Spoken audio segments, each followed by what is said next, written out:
Hello everyone, I am Dr. Jyotishan. Today I am going to give you a brief idea about a subject, hematology. So let's start. Let's see the contents of my presentation. First of all, we will go through the definition, then we will discuss about the hematological diseases, then comes some hematological tests, and at last some references for the further study. So, what is hematology? It is a branch of medicine that involves the study and the treatment of blood. It also helps in the prognosis and prevention of the disease. So, hematology helps in the study, treatment, prognosis, and prevention of any disease. Prognosis means prediction of the course of any particular disease. The subject comes under hematopoietic system. Like any other system of our body, this hematopoietic system is also a system which helps in the production of the cellular components of the blood. The main organs which helps in this system are bone marrow, especially the red bone marrow, spleen, thymus, lymph nodes, etc. It is mainly deals with the blood and its components. Blood is a fluid that flows through the blood vessels of our body. As we all know that there are three blood vessels, capillary veins and arteries. It, its components involve blood cells and plasma. Specialist in hematology is termed as hematologists, the people who deals with different types of blood samples, their pathological tests and all, and giving the results. Regarding the hematological diseases, first come the diseases due to defective production of red blood cells, for example, anemia. That means if the adequate quantity of RBC is not produced, or if adequate amount of hemoglobin is not incorporated into the RBC, then the person will feel a fatigue, weakness, a pale face will appear, and this particular disease is termed as anemia. Next, disease due to problem in the mechanism of blood coagulation. As we all know that the blood coagulation is a very special system of our body, and this special task is done by platelets. And if there is any problem in blood coagulation, then some genetic problem appears like hemophilia, thrombus formation, etc. And in this condition, body can make blood clot by itself, which is not at all a normal process.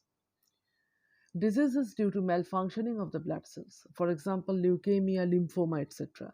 Malfunctioning means in which the blood cells cannot function properly. Leukemia is a very known term to you people. That means a blood cancer that begin in bone marrow, especially in the red bone marrow, and produces increased number of blood cells. And lymphoma basically comes from the lymphocytes, which is a variety of agranulocyte WBC. It is a type of tumor that occurs in the red blood cells. There are many more diseases which we can see in hematology. Regarding different hematological tests, we can say that there are varieties of tests which helps people to diagnose different diseases of hematology. First of all, making the blood smear to observe the deformities and quantities of blood cells in the blood. That means by making the blood smear and by staining it properly and observing it in the high power of the microscope, we can see that what is the normal quantity of different types of blood cells and what are the shapes and the size of them. Next, estimation of hemoglobin. Hemoglobin is a very important component of RBC. If there is not proper amount of hemoglobin present in the RBC, then a disease occurs that is called anemia. So, estimation of hemoglobin is very important. Next, erythrocyte sedimentation rate determination, as the name implies, that is, it is related to erythrocyte, that means the RBC. In an hour, how much of RBC is sedimented, that is, that particular rate is determined. Bone marrow biopsy. Just to discuss that the main site of formation of different types of blood cells are basically the red bone marrow. Now, if there is any problem in the red bone marrow, either structurally or functionally, then comes some malformation or malproduction of the red blood cells. And so, what is the basic problem of the bone marrow in the functional or the structural standpoint, that is determined by bone marrow biopsy. Next, determination of the clotting time and the bleeding time. These are the very two important tests which actually indicates that whether there is any bleeding disorder or not. Other hematological tests includes estimation of packed cell volume. Here, packed cell means actually the RBC. The volume is determined. Next, determination of blood group and Rh factor. As you know that there are four different types of blood groups, that is AB, AB, and O, and either it's positive or negative, that is determined by the Rh factor. This test is very important in connection to the donation of the blood and in case of the blood transfusion and all, in case of thalassemia patient. Next comes the differential count of white blood cells. Now, white blood cells are basically of two variety, that is granulocyte and agranulocytes. And these granulocytes are further divided into neutrophil, eosinophil, and basophil. This agranulocyte in lymphocyte and monocyte. Now, in what ratio or in what percentage they are distributed in our blood, that is determined by this differential count, or DC in short.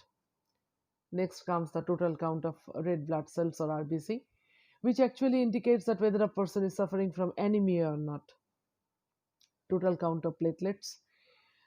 That means if the amount of platelet is within the normal range, then there is no bleeding disorder happens, that is normal clotting time and bleeding time occurs. And if there is any problem in the amount of platelet, then there is problem in coagulation aspects. So these are few hematological tests which you will do by your own hand in detail in the practical, and you will understand much better.